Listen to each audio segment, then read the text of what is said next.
desperate to get as far away from you as possible. I hate how it's never equal, how they expect you to do all the emotional labour and then get upset when you're the more stressed out one. I hate how they never understand you, no matter how hard they try, although, let's be honest here, they never actually try that hard. And I hate how you're always exhausting yourself trying to explain even the most basic of your rational emotional responses to their bored face. I hate how every single last one of them has issues with their father. And do you know what I hate most of all? That despite this, despite all this disdain, I still fancy men. And I still want them to fancy me, to want me, to love me. I hate myself for how much I want them. Why do I still fancy men so much? What's wrong with me? Why are they all so broken? Am I broken for still wanting to be with one, even after everything? I should be alone. That's the only healthy way to be. But I don't want to be alone. I hate men, that's the problem. God, I hate them so much. They're so entitled and broken and lazy and wrong and... Hang on, my phone. He's messaged back.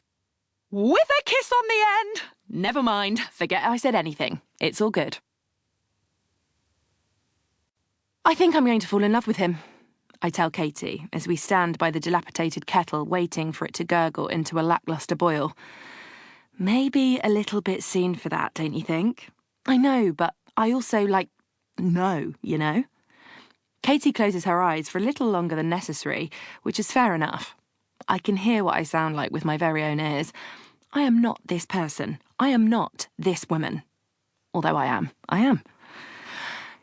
You're getting carried away again, aren't you? She's washing out our mugs using the tiniest amount of fairy liquid, which has the note, "Please use sparingly" on it. Like the charity we work for can be saved from financial annihilation by more efficient washing up. It's been 5 dates. 5. Do you have any idea what a milestone that is? I googled it, and it really, really is. Didn't we talk about Googling relationship stuff, April? I can't help it. We work in an office with unrestricted internet access, and I'm not Gandhi. And even he, I am sure, would Google what to expect after 5 dates, if he was in my position. She laughs loudly enough that heads jerk up around the office. I shh her as I pour the coffee out of the cafetiere into 3 mugs.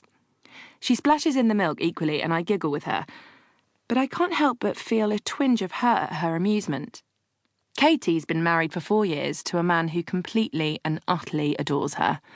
She's all smug, and I wouldn't be like that, and chilled, which is so easy to be when you've been married for 4 years to a man who completely and utterly adores you. I would be just as chill if I was married to a man like Jimmy.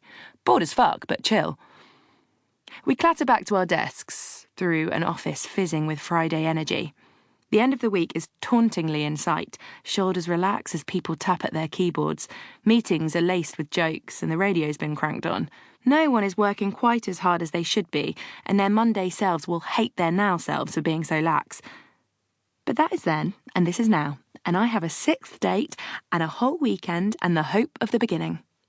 I attack my phone the second I'm sitting down, the sweet, agonising apprehension of waiting for a red blob containing a message alert, my future mood totally dependent on it.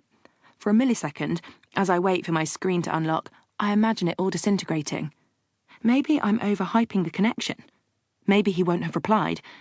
Maybe I'm delusional and mental and he's figured this out and will now ghost me without explanation. I have to start over again. Pick myself up, out of the dust again. Try to find the faith again.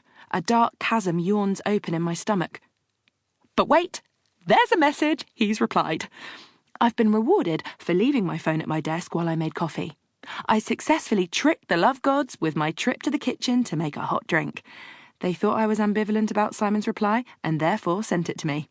But the joke is on them because I didn't even want this coffee.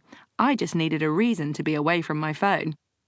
Your phone buzzed, Matt tells me unnecessarily as I stare at it in my hand. He's peering at me over his monitor, his eyes kind through the thick black rims of his glasses.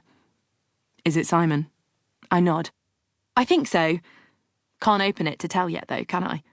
Why not? Of course you can. Katie plops his drink down in front of him, and he nods a thank you. Google.